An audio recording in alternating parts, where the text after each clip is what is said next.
Are the Giants still the worst team in the NFC East? They finally improved the offensive line with Andrew Thomas and Evan Neal, but can Daniel Jones finally prove that he is the guy? Now we move to the New York Football Giants. They made some moves this offseason. Obviously, a change of head coach from Joe Judge to Brian Daboll, the former OC of the Buffalo Bills. So he brought in quarterback Tyrod Taylor, guard Mark Glowinski, running back Matt Breida, tight end Ricky Seals-Jones. And then in the draft, they grabbed edge rusher Kayvon Thibodeau with their first-round pick, and then Evan Neal with their other one at number 7. And then got another wide receiver in the second round, Wan'Dale Robinson, as well, to add to that very crowded wide receiver room. And then in terms of who they lost, they let go of James Bradbury, who we already mentioned went to the Eagles, defensive back Logan Ryan, safety Jabril Peppers, defensive tackle Danny Shelton, edge rusher Lorenzo Carter, wide receiver John Ross, tackle Nate Solder, center Billy Price, and guard Will Hernandez. So yeah, John, a lot of changeover for the Giants. Seems to be, I think we said this last year, another year of, is Daniel Jones the guy? What do you think is the answer for the New York Giants here? Well, first off, I love the hiring of Brian Daboll. I thought he was so good with the Buffalo Bills. I loved a lot of his offensive schemes. I liked the creative ways in which he used Josh Allen. Josh always had a very safe floor in terms of fantasy because he's used in the running game with his legs. And so I think that he can bring a lot of that over to the Giants with Daniel Jones in terms of their physical traits. I think that Jones and Allen have very similar traits in terms of the running ability.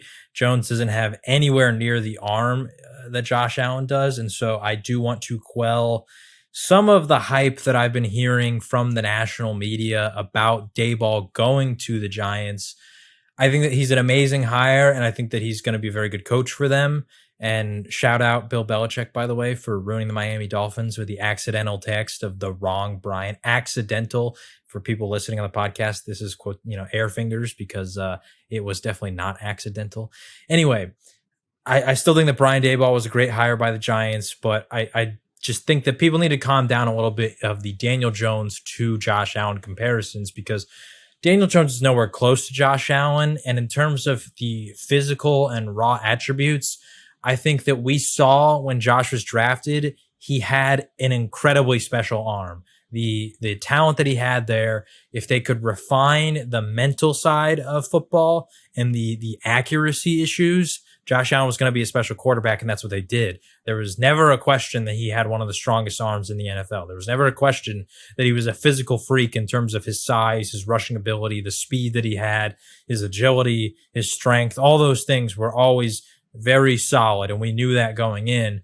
Daniel Jones, he doesn't have near the arm. And so I think that even if you were to fix the accuracy issues, he would just never be close to Josh Allen. And also, I've seen a lot of comparisons of, well, Josh Allen had a bad start to his career, and then eventually he got better.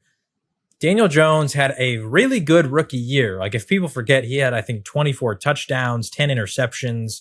He did have a lot of fumbles, so he had more turnovers than he did touchdowns overall. But he had a lot of touchdowns. It was a really solid rookie season. He has gotten worse every single season in terms of his overall production. So Josh Allen, he trended up throughout his career. Daniel Jones has trended down. So I think that Daniel Jones is not the guy long-term in New York. I think that this could have been the year in which we saw him eventually get replaced. But as of 3 hours ago, Tyrod Taylor has been carted off the field. And so I have no idea what the injury is going to be. By the time this video comes out, it could be revealed that Tyrod has a very serious injury. If so, then it's Daniel's job to continue to be the quarterback for this season. But if Tyrod is able to play at some point this year, I would not be shocked if he overtakes Daniel Jones as the starting quarterback and the Giants start to move towards a replacement in the future, whether that's in this upcoming draft or in the future. I'm not sure. But overall, that's what I feel about the offense. I think it's going to be held back by Daniel Jones because I don't think he's super great. I do like the additions they made offensively in Evan Neal. The offensive addition. I said additions. I like the offensive addition they made in Evan Neal. I thought he was one of the best players in the entire class. I thought he was the best tackle in the class in my offensive line rankings. And so you get him opposite of Andrew Thomas. You have two great cornerstone tackles for a very long time now. It's an offensive unit that has lacked an offensive line that they can rely on for the last decade pretty much. And so, well, not the full decade, but like the last strong offensive line they had was when they were last in the Super Bowl. And since then, they've just gotten worse.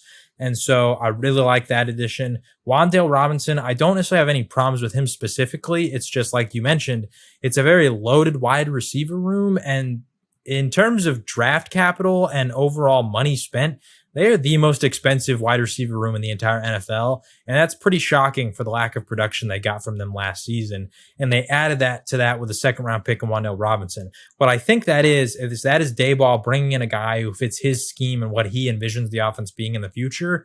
And so I would not be shocked if we see Darius Slayton, Sterling Shepard, two guys right now who are actually on the depth chart, not currently slated to be starters. The starters are currently slated to be Galladay, Toney, and Robinson. So I would not be shocked if we see eventually those two guys are on the outs in this offense because Galladay, they have big money committed to him. They can't get rid of him. Toney was a first-round pick last year. There's a lot of promise behind him. He even had a really solid season last year despite the limited amount of opportunities he got, whether due to injury or decisions from the previous coaching regime. And then you select Wan'Dale Robinson this year. So I would not be shocked if those are the three guys they move forward with and we see Darius Slayton and Sterling Shepard on the outs soon.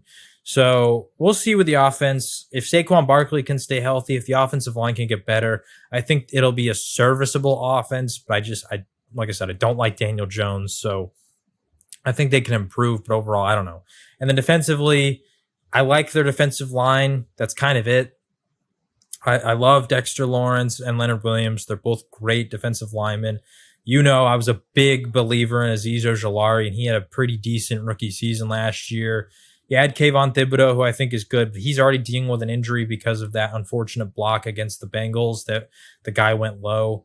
And so we'll see what happens to him his rookie year. He might have it cut short a little bit due to injuries. But I don't really like their linebacker room. They got Blake Martinez, who's like a good tackler, but I don't think he's a big difference maker at linebacker. And then the secondary, Julian Love, he's a young guy. We'll see about him. Same with Aaron Robinson. They have potential to be, good starters, but we just haven't seen enough from them. Xavier McKinney's actually pretty good. And then Adoree Jackson, he's all right. So I don't know. I still think this team is going to be one of the worst teams in the NFL, but I think they're making good decisions this offseason, like Evan Neal, like Brian Daboll, like Thibodeau. These guys can, if they pan out, can all be very solid building blocks for the future.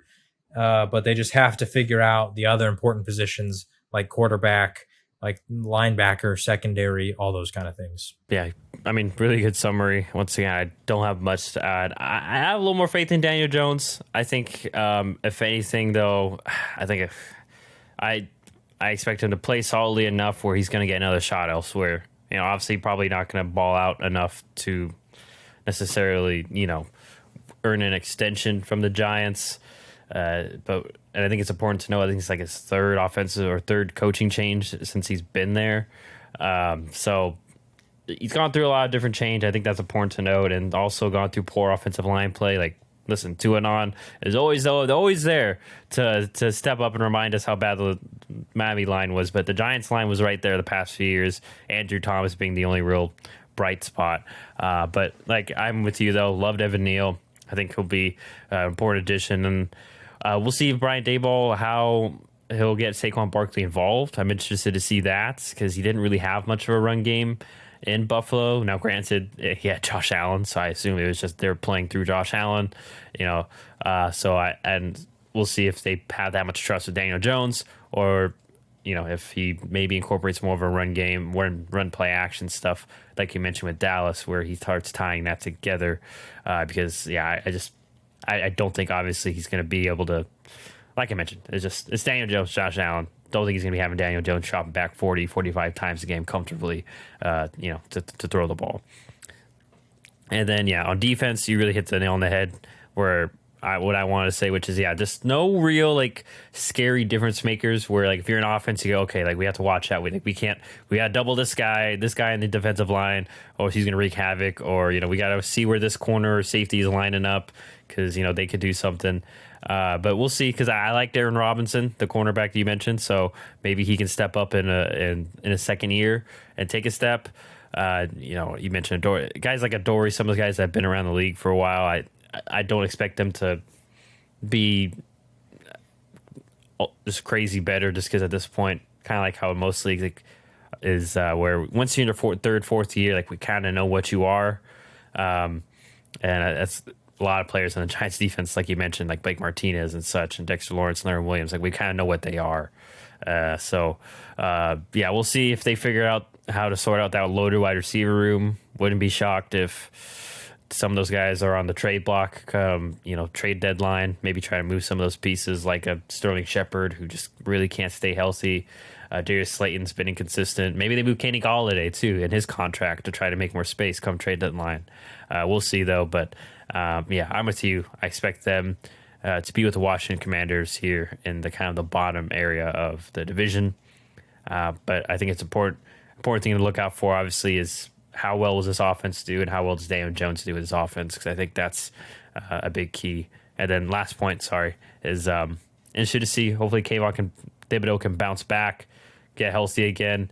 We'll see what he can provide. I wasn't the highest on Kayvon coming out of the draft. If some people remember, not trying to say this injury validates that at all, but it was a concern was that he wasn't the most biggest in terms of like if you look at his body compared to someone like a George Karlaftis, which I know they're like different playing styles and such. He just wasn't the biggest dude, especially down in his lower half. Now, granted, that block probably wouldn't have mattered, but we'll see. Because as an edge rusher, you're going to need a good amount of speed and power.